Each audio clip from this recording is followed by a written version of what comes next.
bueno, vamos a decir que sí.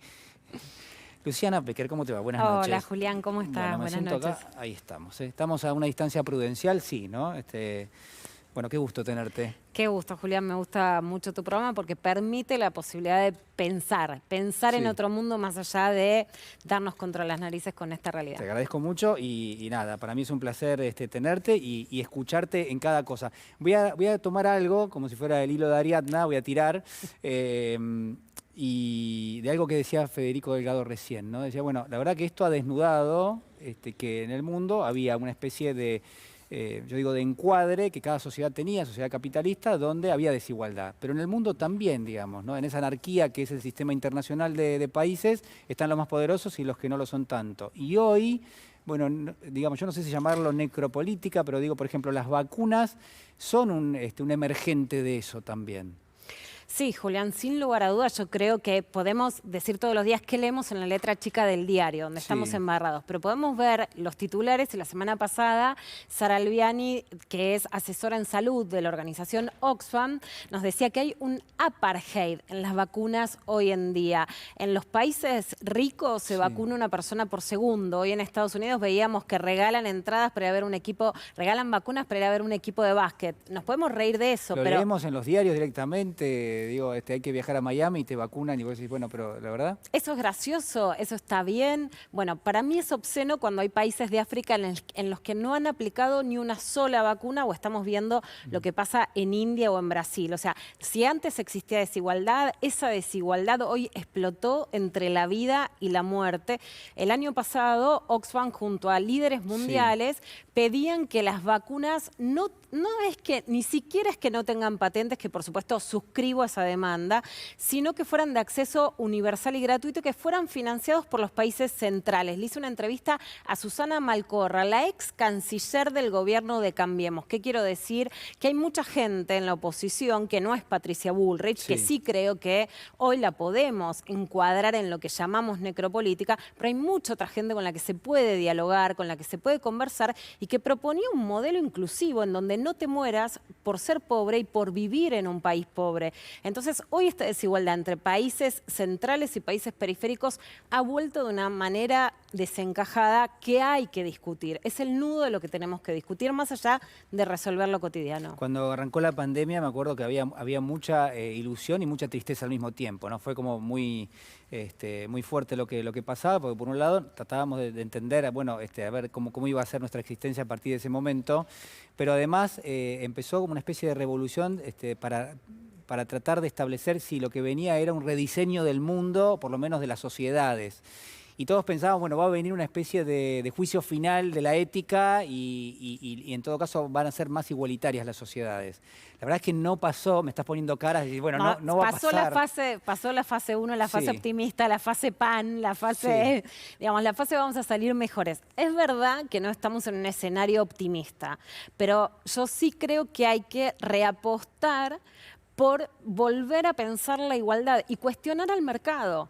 Hoy estamos en el mundo entre una desigualdad que es como un apartheid entre ricos y pobres. Y hoy estamos en Argentina con un mercado que desde el lado de Pfizer te dice, si no te sometes a, digamos, a condiciones que serían equivalentes a las del Fondo Monetario Internacional en su peor época, ni siquiera las de ahora, que es mucho más, digamos, que el fondo ha revisado, incluso el fondo ha revisado, más o menos. Pero no sé, digo, puede ser, es peor Pfizer que el fondo, imaginémonos. Pide condiciones más brutales, ¿no? Es como, digamos, la jurisdicción que pedían para hacer los juicios por las posibles consecuencias de las vacunas eran como los fondos buitres, o sea, a la derecha del fondo, para decirlo un poco más claramente.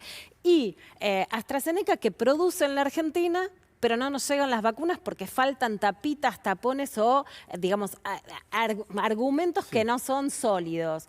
Es como cuando leíamos Las venas abiertas de América Latina y América Latina fabricaba el cacao, pero nos vendían el chocolate en Suiza. Entonces me parece que hay que parar a ver eso y cuestionar, más allá del Estado, al que por supuesto sí creo que hay que cuestionar, que hacer un periodismo independiente, que hacer, digamos, los cuestionamientos que se requieran, pero no boicotear el poder político. Hay una diferencia en eso. Y sí reclamarle al mundo privado una responsabilidad que hoy no tiene.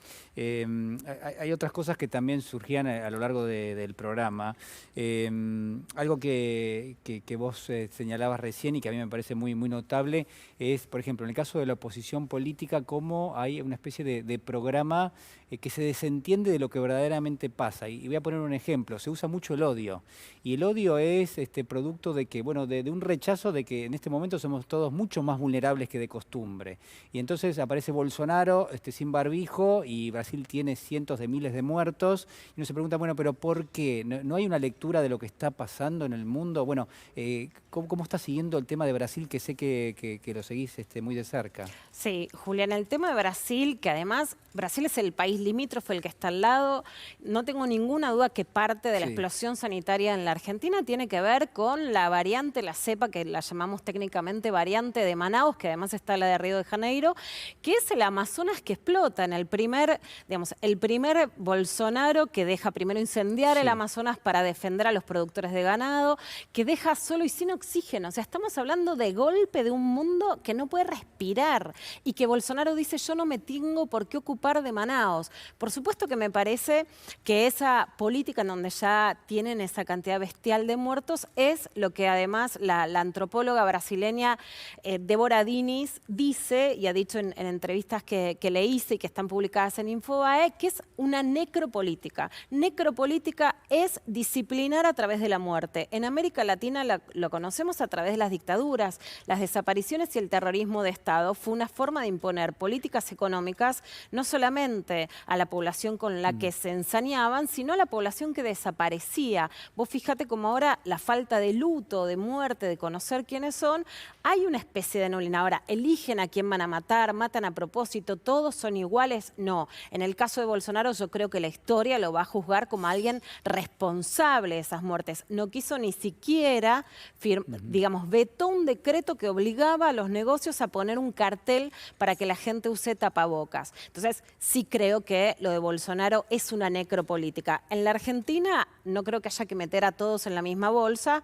Sí creo que podemos hoy señalar a Patricia Bullrich como alguien que está ejerciendo necropolítica, que va a la Quinta de Olivos no para reclamar que abran las escuelas, que es un reclamo en el que por supuesto me parece que es una discusión posible en la Argentina. Sí, claro. Estoy entre las madres que preferimos optar por la salud y por respetar al poder político en este momento, pero entiendo que es una discusión legítima porque además de quienes se olvida el poder político es, la disyuntiva me parece que es entre quienes decidimos cuidar y que somos cuidadoras, y la necropolítica, que prefiere la muerte como una forma de disciplinamiento social. Dentro de quienes cuidamos hay que escuchar a todas las que cuidan, generar mejores políticas de cuidado, y en vez de decirle, Juana, ponete la mochila, porque es lo que le dice Larreta a Juana, cuando el gobierno dijo que no marearla, cuidarla lo más posible a Juana, ser también respetuosos, por supuesto, del gobierno nacional de esas voces, escuchar a quienes cuidan, que no son iguales a quienes no les importa la muerte. ¿Cuál es el rol de la mujer en todo esto? Vos decías recién, bueno, las que cuidamos, ¿no? Obviamente creo, y no lo dije y lo digo, cuando arrancó el programa y decía, bueno, el sistema se sostiene por la gente, no por el capital, no por lo que quieren hacer, no, si no estuviese, pero sobre todo por las mujeres también, ¿no? Que son las que sostienen gran parte de esto.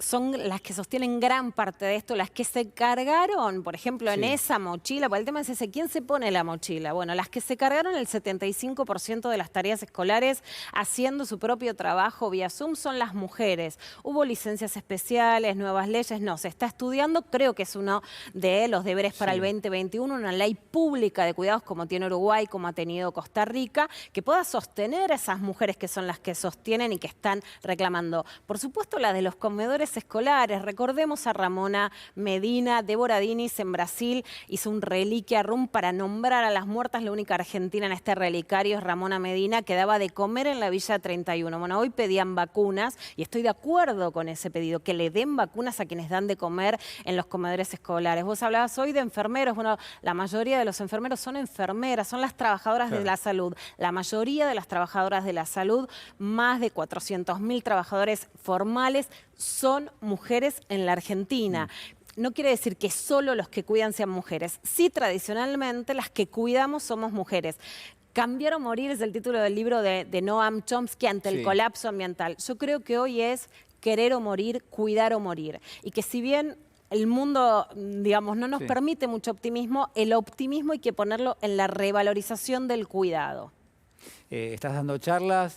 ¿Tu último libro cómo se llama, Luciana? Sexteame, Julián, porque Sexteame. mientras pasamos esto... No, yo digo, bueno, por ahí sale uno nuevo, pero Sexteame lo tengo clarísimo. amor y sexo en la era de las mujeres deseantes. Gracias, Luciana. Muchas gracias.